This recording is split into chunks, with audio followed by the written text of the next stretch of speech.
Viewers, nagagalit na. Kalingap David, sobra na nga ba? Live ni Carla, binastos. Ayan guys, mga kalingap, para mas malinaw, panoorin po natin ito.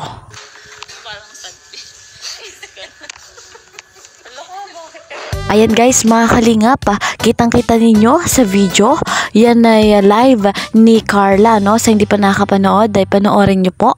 At kayo na makakasabi kung ito ba ay pambabastos ni Kalingap David at ito ba ay tama. Bago tayo magpatuloy, ay nais ko munang batiin kayong lahat ng magandang araw, magandang gabi, saan man sulok ng mundo, sa lahat ng nakapanonood ng aking video. At nais ko pong shout out ang member ng Karepa, ano po, ang Kalingap Reactor partner, no? Shout out po sa inyong lahat. At kung bago po kayo sa aking munting channel, ako po ay naglalambing, please po subscribe, like and share, at huwag niyo pong kakalimutan i-click ang notification bell para lagi po kayong updated sa aking mga videos. Gayon din po, muli natin at patuloy na suportahan ang bumuo ng Kalingap, ang si Kuya Val Santos Matubang at si Kalingap Rob. Patuloy natin silang suportahan at sa bago pa ay isubscribe nyo po sapagkat marami pa silang tutulungan na nangangailangan. Huwag nyo skip yung ads para patuloy na dumating ang blessings sa kanila. Ayan. Guys, mga Kalingap, dito na tayo sa ating topic. Kitang-kita sa video yung pagdila ni Kalingap David. Guys, mga Kalingap, anong inyong masasabi sa pagdila ni Kalingap David? Syempre si David ay ganun talaga, joke time siya anytime. So pero live kasi yon ni Carla. So kung iisipin niyo kung kayo yung nagla-live at may dumila at humarap talaga mismo sa camera, kayo ba ay masaya? Kayo ba ay matutuwa? Isang uri ng pambabastos yung ganon. Dito tayo sa katotohanan lamang. Sinasabi natin yung katotohanan na yung ganong uri ay pangbabastos. Nakakailan na si Kalingap David, Kung iisipin natin na joke time niya yon, kung iisipin natin na katuwaan lang nila at okay lang at dahil kaibigan ni Kalingap David si Carla, pero sa viewers, sa harap ng viewers, didila siya. Kaibigan ba lahat ni David yung viewers para dumila siya? Isipin natin, tama ba yun? Tama ba ang ganong pangyayari? Ang ganong pagdila? Tayo yung mag-isip lahat at talagang mali. Mali po yung ganon. Guys, mga Kalingap, kung uunawain natin si Kalingap David, baka mamaya, bansagan na siyang si Boy Dila. Maging second Boy Dila, di ba? May nag-viral na ganon. Paano na? Kung hindi actionan yung ganitong pangyayari, Noong una ay marami na nakapansin sa kanyang pag-uugali. Ngayon naman ay pagdila. Parang ibang klase na kasi yung pagdila, Sa harap ng viewers, tama pa ba yung ganon? At kung uunawain nga, baka lumala. Baka sumobra. Baka abusuhin ni Kalingap David. So napanood nga natin dati yung paghingi niya ng umanhin, ngunit kapag humihingi ng sorry ang isang tao, dapat may kakibat na pagbabago. Ngunit ngayon, nakikita natin parang may mali na naman. Napapansin niyo ba mga guys, mga Kalingap?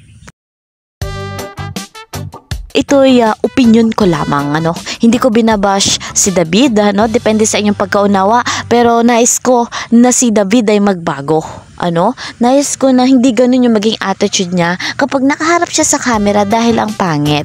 Hindi maganda tingnan, Nais ko lamang bigyan ng reaksyon nga yung live ni Carla na hindi maganda tingnan, At ang pangit, ang sama, Didila ka sa camera without knowing kung sino yung mga nanonood, ang pangit, hindi maganda.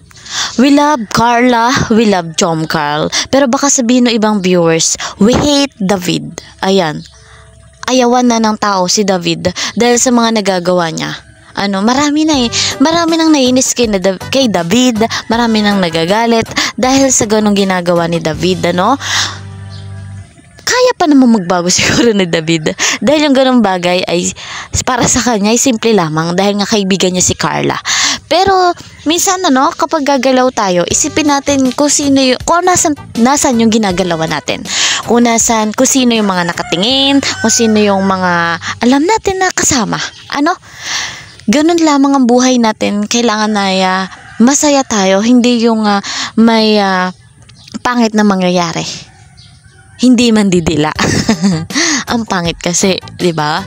Guys, mga kalingap, kung alam niyo yung ganung pangyayari talaga hindi maganda. Meron pa nga guys, mga kalingap na nagko-comment na tanggalin na sa kalingap si David. O 'di ba? Ganun maapektuhan yung mga viewers. Nasasabi nila yung ganun kasi naiinis na sila kay David na ayaw na nila makita si David may ganong attitude, 'di ba? May ganong ginagawa si David, kaya ayaw na nila maging member si David. Gusto nang tanggalin, hindi masasabi yun ng viewers kung hindi sila nagagalit, hindi sila naiinis, 'di ba? Kaya ang tanong, deserve pa ba ni Kalingap David maging member ng Kalingap? Kung deserve niya, siguro dahil nakakatulong siya. Marami siyang natutulungan din. Pero dapat isipin niya kung paano siya kumilos, kung paano siya gumalaw. Marami kasing mata, maraming viewers, maraming sumusubaybay sa Jom Carl. Lalo na ang ganda ng love team na ito, ang ganda kasi ng chemistry ng dalawang ito. So, kung eksena si David at ganun nga sa live ni Carla, talagang may magsasabi sa viewers na hindi niya deserve na.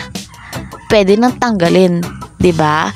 So, kaya naman ni David siguro magbago na hindi ganun yung ikilos.